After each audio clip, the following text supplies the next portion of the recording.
प्रश्न नंबर 16 है, संलग्न चित्र में एक कण की रेखी गति के लिए वेग समय ग्राफ दिया गया है और आपको इस ग्राफ की मदद से इन 5 प्रश्नों के उत्तर देने हैं। पहला है, क्या गति एक समान है? ये ग्राफ हमारा जैसे मान लिया ये O पॉइंट है, वो ये A पॉइंट और ये B पॉइंट। O से A तक जब ये गति करता है तो जैसे जैसे समय बढ़ता है इसका विस्थापन, समय ये है, समय के बढ़ने के साथ साथ विस्थापन वेग बढ़ रहा है इसका। यहाँ के बाद क्या होता है, समय तो बढ़ता है लेकिन वेग घटता है, इसलिए ये ग्राफ हमारा डाउनवर्ड जा रहा है, नीचे की ओर। इसका मतलब है कि स्पीड एक नहीं है, पहले बढ़ी है यहाँ तक या एक समान रही है और इसके बाद समय के बढ़ने के साथ साथ स्पीड कम हो गई है। पहले स्पीड बढ़ी फिर घटी, इसका मतलब एक समान चाल नहीं है। तो फर्स्ट है, ग्राफ से बिल्कुल क्लियर है कि गति एक समान नहीं है। तो पहले का उत्तर हो जाएगा, लिखना चाहो तो ये भी लिख सकते हो क्योंकि ग्राफ एक सीधी रेखा नहीं है, यहाँ से ये अगर झुकी हुई रेखा है, इसीलिए इसको हम एक समान गति नहीं कह सकते। एक समान गति के लिए ग्राफ की रेखा सीधी रेखा होनी चाहिए और इसमें यहाँ के बाद झुक गई, नीचे की ओर डाउनवर्ड चली गई है। तो पहले का आंसर तो ये सीधा हो जाएगा नहीं। सेकंड क्या है, क्या वह एक समान त्वरित गति है?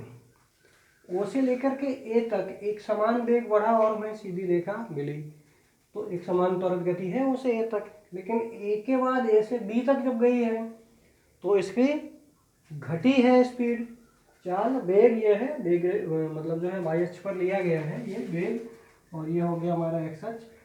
तो ये ऊपर ना जा करके फिर नीचे चला गया, इसका मतलब त्वरण भी पहले बढ़ा फिर घटा। इसका मतलब भले ही एक समान रहा हो लेकिन इधर से माइनस का हो गया, त्वरण की बजाय इधर मंदन और हुआ है, नीचे चला गया, वेग शून्य हो गया। बी पर पहुँचते पहुँचते यहाँ पर ये शून्य वाली रेखा है तो वेग हमारा शून्य हो गया। इसका मतलब त्वरण भी एक समान नहीं है, एक समान त्वरित गति नहीं है।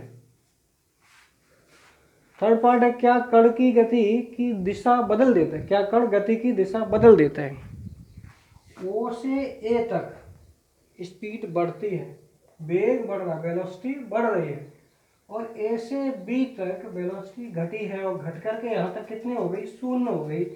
6 सेकंड का समय लगा, शून्य हो गई। 4 सेकंड तक बढ़ी और फिर अगले 2 सेकंड तक घट करके शून्य हो गई।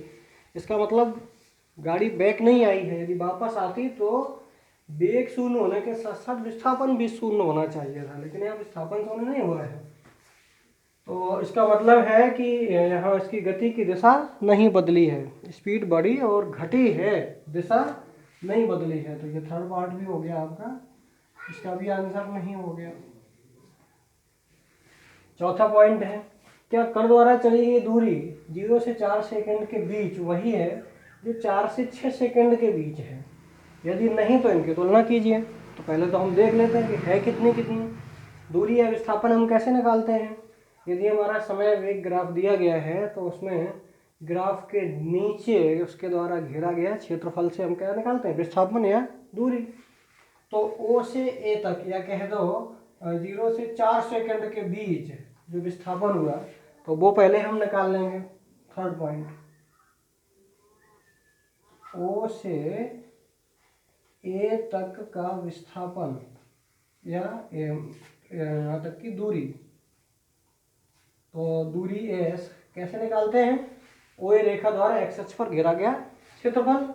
तो ये हमारा यहाँ पर चलो जैसे सी पॉइंट मान लें तो ये हमारा ट्राइंगल बन गया ओ ए सी के क्षेत्रफल के बराबर। ये ग्राफीय विधि से गति के समीकरण से भी हम निकाल सकते हैं। तो ग्राफीय विधि से कैसे निकलेगी दूरी, त्रिभुज ओ ए सी का क्षेत्रफल, और हम क्षेत्रफल निकाल देंगे। क्षेत्रफल त्रिभुज के क्षेत्रफल का सूत्र होता है आधार गुणा लंब बटे 2। तो ये एस, ये हम S1 मान लेंगे, पहली दूरी है।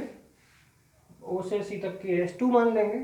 तो S1 इक्वल टू कितना हो गया हमारा, इस त्रिभुज का क्षेत्रफल आधार गुणा लंब बटे 2, 1/2 गुणा आधार ओ से लेकर के सी तक, ओ सी गुणा लंब कितना, AC। तो हमारा ये आ गया है S1 इक्वल टू 1/2 OC।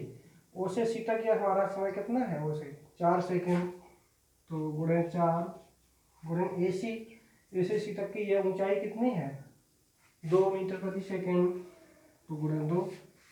तो 2 से 2 कट गया, तो S1 इक्वल टू कितना आ गया, 4 मीटर आ गया। क्योंकि समय सेकंड में है और ये मीटर प्रति सेकंड में है, तो मेरी दूरी आ जाएगी मीटर में। अब हम निकालेंगे ए से बी तक की दूरी एवं ए से बी तक चली गई दूरी, या मुझे चली गई दूरी है S2 इक्वल टू, अब ये रेखा हो गई ए बी, इसके द्वारा घेरा गया इसके नीचे क्षेत्रफल, तो ये त्रिभुज ये वाला बन जाएगा, ये छोटा वाला कौन सा त्रिभुज ए सी बी का क्षेत्रफल बराबर त्रिभुज ए सी बी का क्षेत्रफल।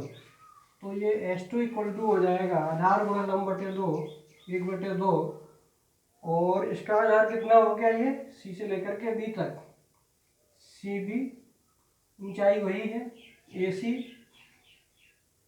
तो ये हो जाएगा 1/2 सी बी, सी से बी तक ये कितना है, यहाँ 4 लिखा है, 6 लिखा, तो बीच का कितना, 6 में से 4 गया, ये 2 ही तो बचा, 1 पॉइंट ये, 1 पॉइंट ये, यहाँ से यहाँ एक, यहाँ से यहाँ एक, 2 और गुणे ये ए सी, और ए सी कितनी है, ये 2 है ही, 2 सेकेंड, तो गुणे 2, 2 से 2 कट गया, S2 इक्वल टू कितना आ गया, 2 मीटर।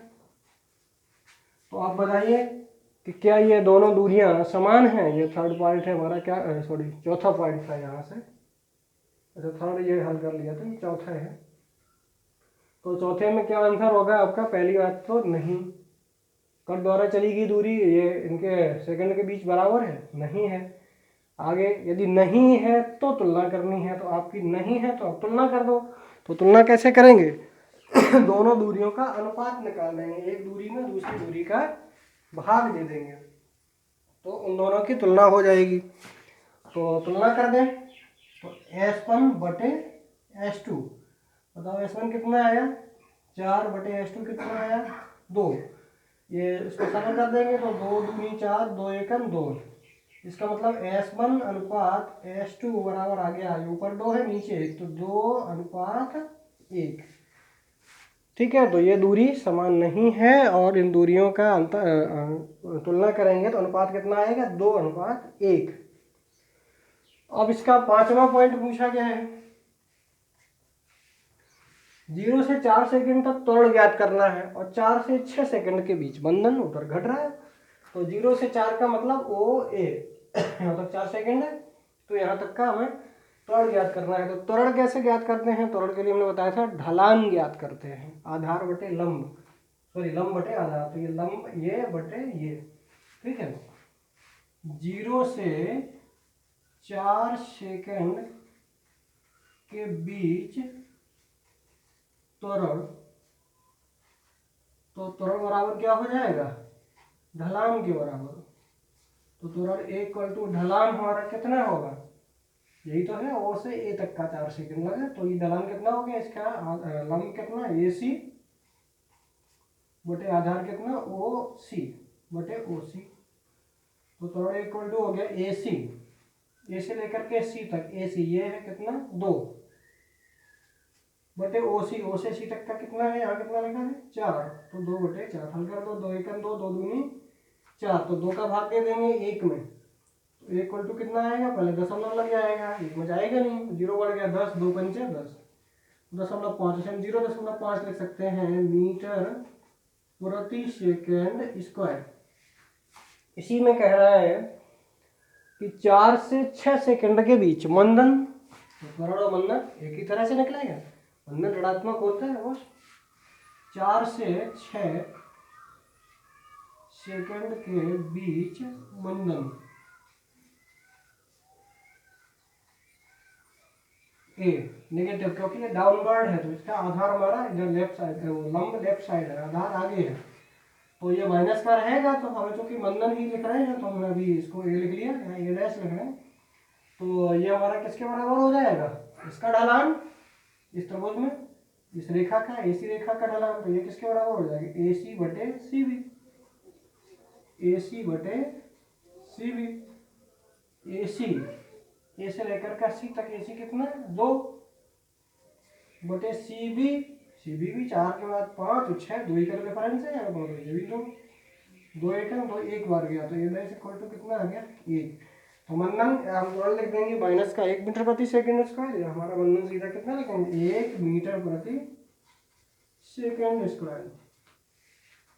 That's all.